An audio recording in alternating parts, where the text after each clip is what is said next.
আসসালামু আলাইকুম। কেমন আছেন সবাই? আলহামদুলিল্লাহ আমরা সবাই ভালো আছি। যে যেখান থেকে ভিডিওটি দেখছেন আশা করছি সবাই ভালো আছেন। সকাল সকালে উঠে তানিশার বাবাকে নাস্তা দিয়ে আমি এখানে ফ্রিজ থেকে মাছ, মাংস সবকিছু বের করে ভিজিয়ে দিয়েছি। আর এখানে আমি চিংড়ি নিয়েছি, কেটে পরিষ্কার করব। আজকের দিনটি আমাদের জন্য অনেক অনেক বেশি স্পেশাল। থাম্বনেল দেখেই বুঝতে পারছেন যে আজকে আমার মেয়ে তানিশার জন্মদিন। আর স্পেশাল দিনের আয়োজন তো একটু স্পেশাল হবেই। আমি চিংড়ি পরিষ্কার করে লবণ, হলুদ দিয়ে কিছুক্ষণ মাখিয়ে রেখেছিলাম। এখন হালকা ভেজে নিচ্ছি। চিংড়ির দো পেঁয়াজু করব। বছরে এই দিনটি যতবারই আসে ততবারই আমার খুব আনন্দ হয়, আবার একটু কষ্টও লাগে। আনন্দ হয় তার কারণ হচ্ছে প্রথম মা হওয়ার অনুভূতি আমার এই দিনেই।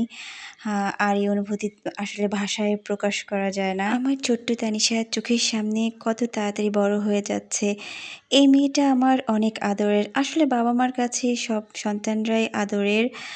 কিন্তু প্রথম সন্তানের ক্ষেত্রে সবকিছুই নতুন। তো সবকিছু একটু অন্যরকম মনে হয়। তানিশা জন্মের পর আসলে আমি তেমনভাবে কোনো কিছুই বুঝতে পারতাম না। শুরুতে আমার আম্মু এবং আমার ছোট বোন আমাকে অনেক অনেক সাপোর্ট দিয়েছেন। আমার আব্বু আর তানিশার বাবা তো আছেই।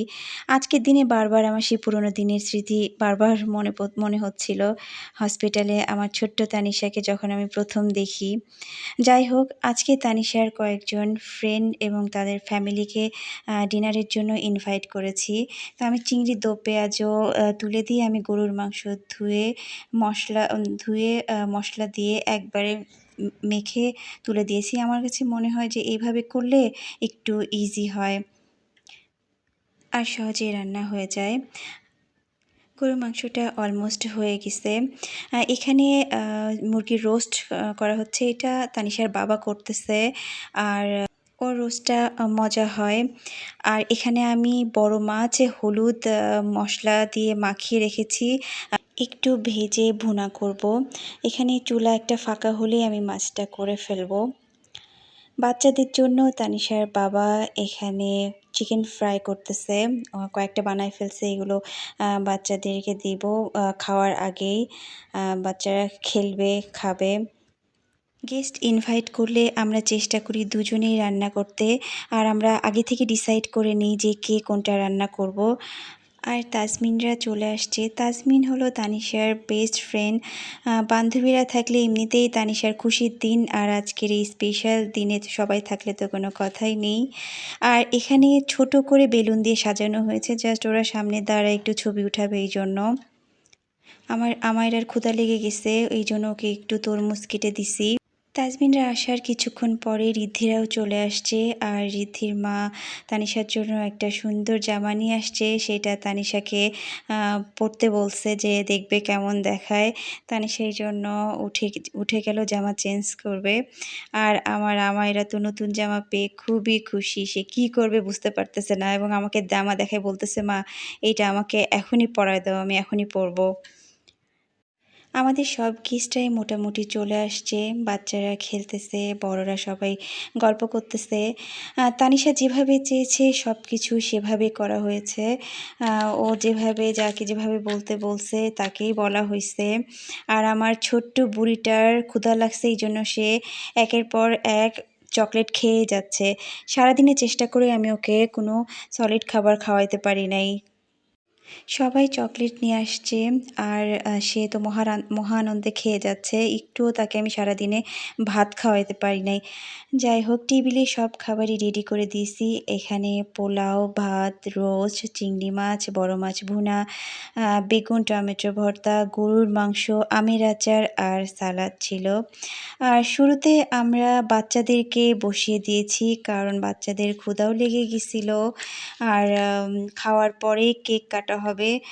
কেক যদি আগে কাটি তাহলে দেখা যাবে বাচ্চারা কেক খেয়ে আর ভাত খাবে না। এই জন্যই আমরা চিন্তা করলাম যে আগে বাচ্চাদেরকে সহ বড়রা আমরা সবাই খাওয়া দাওয়ার পরে কেক কাটা হবে। তো আগেই বাচ্চাদেরকে বসিয়ে দিয়েছি। বাচ্চাদের খাওয়া হয়ে গেলে আমরা বড়রা সবাই খাবো। আমি শুরুতে আমায়রাকে খাওয়ানোর চেষ্টা করেছিলাম, কিন্তু সে খায়নি। পরে তানিশাকে একটু খাইয়ে দিয়েছি। আর এই যে আমায়রা তো বরাবরের মতো খেলাতেই ব্যস্ত। তাকে খাওয়ানো মানে রীতিমতো যুদ্ধ করা। আর এখানে আমার হাসব্যান্ড এই ২ টা কেকের অর্ডার দিয়ে আসছিল ২ দিন আগেই। কেকগুলো খুবই মজার ছিল। ২ টা কেক দেওয়ার কারণ হচ্ছে আমার তানিশা চকলেট কেক পছন্দ করে আর আমার আমায়রা ভ্যানিলা কেক পছন্দ করে। তো দুজনের কেউই যাতে মন খারাপ না করে এইজন্যই ২ টা কেক অর্ডার দেওয়া হইছে। আর এইটুকু সময়ের মধ্যে আমায়রার তো ২-৩ বার আঙ্গুল দিয়ে তুলে কেক টেস্ট করাও হয়ে গেছে। এখানে এই ২ টা কেকের সাথে আরও একটি হোয়াইট কালার কেক ছিল। এটা আমাদের একজন গেস্ট নিয়ে আসছিলেন।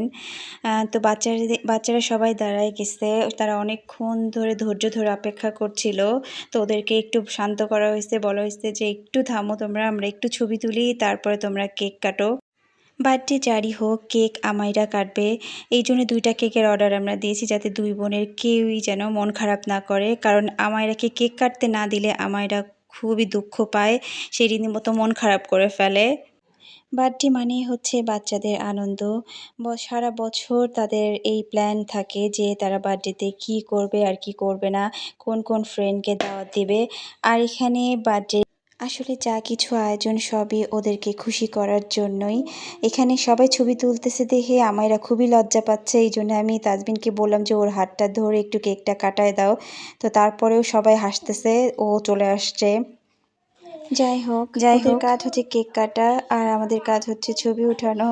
আমরা তো সবাই ছবি উঠাচ্ছিলাম। এই সুন্দর স্মৃতিগুলো জাস্ট ধরে রাখার জন্যই।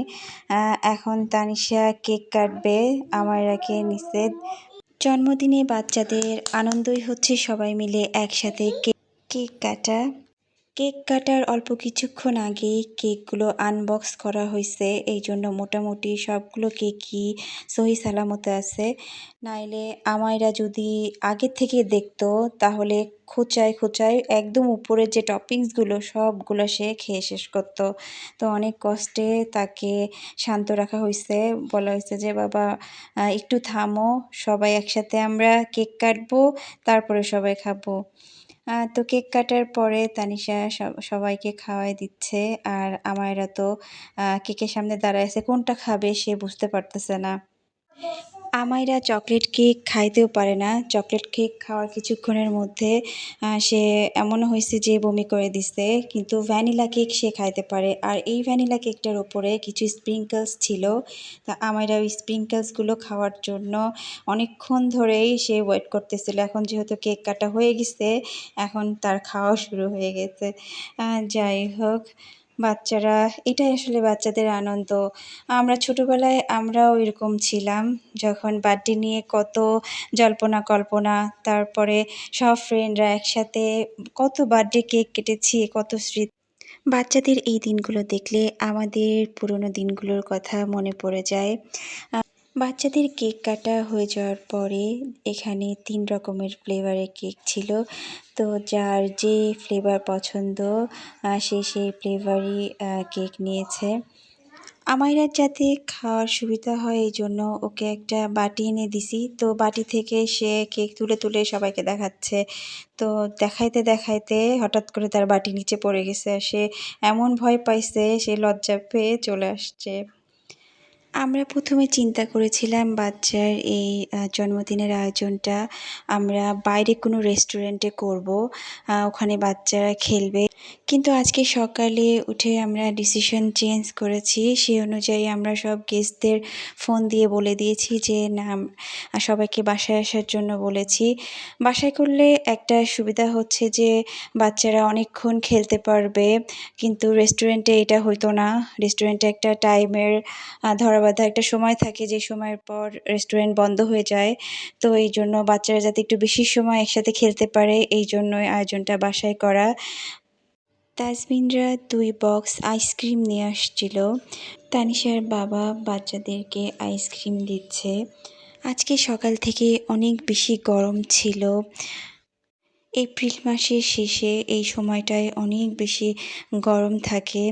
আমরা চেষ্টা করেছি আয়োজন ঠিকঠাক মতো করার, কতটুকু পেরেছি জানি না। কিন্তু মোটামুটি সব কিছুই ভালোভাবে হয়ে গেছে।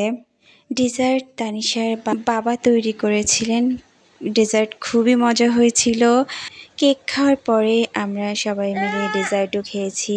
তানিশার নানা, নানি এবং খালামণি আজকে আসতে পারেন নাই। ওদেরকে আমরা অনেক অনেক মিস করেছি। আর কিস্তির উদ্দেশ্যে একটা কথাই বলতে চাই, থ্যাংক ইউ সো মাচ। আপনাদের জন্য আজকে দিনটা অনেক অনেক ভালো কেটেছে।